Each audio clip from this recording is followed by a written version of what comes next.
Hi friends, welcome to Madhu Karthik blogs. అసలు మన ఆడవాళ్ళకి అసలైన పెద్ద టాస్క్ ఏంటంటే ప్రతిరోజు వండే వాటినే కొంచెం కొత్తగా వెరైటీగా ఇంట్లో వాళ్ళందరికీ పిల్లలకి తినాలనిపించేలా మనం చేసే వంట రుచితో పాటు మన ఇంట్లో వాళ్ళందరి ఆరోగ్యాలను కూడా కాపాడుకోవడమే. లంచ్లో కర్రీ ఏం వండాలని ఆలోచిస్తూ కిచెన్లోకి వెళ్తే ఈ ఎగ్స్ తప్పించి ఇంకేమీ కూరగాయలు లేవు. ఈ ఎగ్స్తో రెగ్యులర్గా చేసే రెసిపీస్ కాకుండా ఇలా స్టీమ్ చేసి మంచిగా టేస్టీగా ఎగ్ ఫ్రై అయితే ట్రై చేశాను. ఈ రెసిపీ ప్రాసెస్ కూడా చాలా సింపుల్, అలానే కుక్కర్లో రైస్ ఉడికేంత టైం కూడా పట్టలేదు ఇది ప్రిపేర్ చేయడానికి. ఫస్ట్ అయితే ఇలా ఏదైనా స్టీల్ బాక్స్ తీసుకొని దానిలో మనకు కావాల్సిన గుడ్లను పగలగొట్టి దానిలో సరిపడా ఉప్పు, పసుపు, కారం, ధనియా జీరా పౌడర్ వేసుకొని నీట్గా ఇలా మిక్స్ చేసుకోవాలి. ఎగ్స్తో మనం ఇలా పగలగొట్టి చేసే రెసిపీస్ ఏమైనా కానీ ఎంత మంచిగా మిక్స్ చేస్తే అంత ప్లఫీగా, అంత స్పాంజీగా, చాలా సాఫ్ట్గా బాగుంటాయి. ఇలా మంచిగా 2 నిమిషాలు మిక్స్ చేసుకున్న తర్వాత బాక్స్ని మూత పెట్టి పక్కన పెట్టుకోవాలి.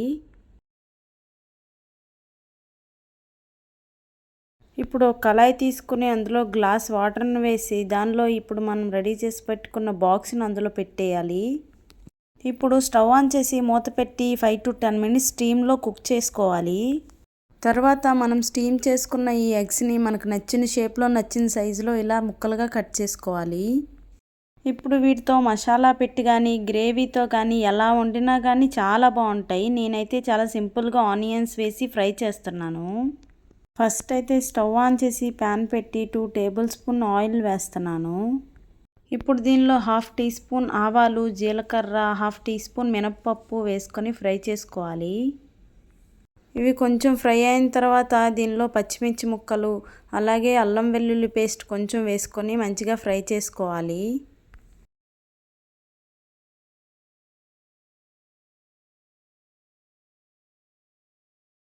ఇలా ఇవన్నీ ఫ్రై అయిన తర్వాత దీనిలో సన్నగా తరిగి పెట్టుకున్న ఉల్లిపాయ ముక్కలను కూడా వేస్తున్నాను.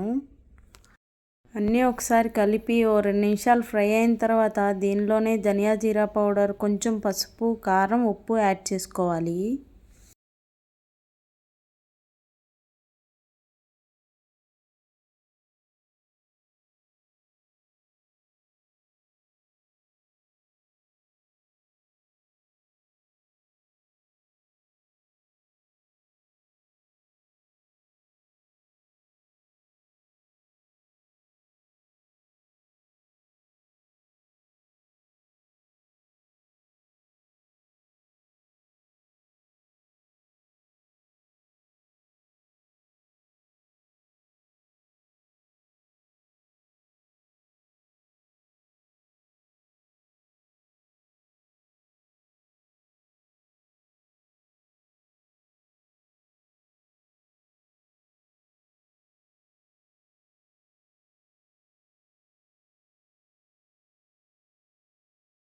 వీటిలోనే కరివేపాకును కూడా కొంచెం యాడ్ చేసి నీట్గా కలిపి మూత పెట్టి మొత్తం మంచిగా ఫ్రై అయ్యేంత వరకు వేయించుకోవాలి.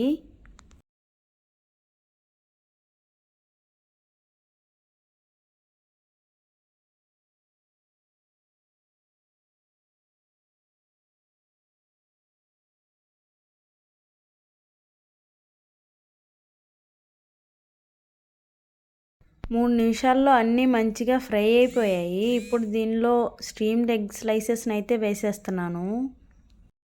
ఇప్పుడు వీటిని కూడా నీట్గా కలుపుతూ 2 నిమిషాలు మంచిగా ఫ్రై చేసుకోవాలి. ఆల్రెడీ ఎగ్స్ని స్టీమ్ చేసినప్పుడు వాటిలో సరిపడా ఉప్పు, పసుపు, కారం అన్నీ వేసేసాం కాబట్టి ఇప్పుడు కొత్తగా ఏమీ వేయనవసరం లేదు. అంతే, ఇలా 2 నిమిషాలు ఫ్రై చేసుకుంటే మనకి స్టీమ్డ్ ఎగ్ కర్రీ అయితే రెడీ అయిపోతుంది.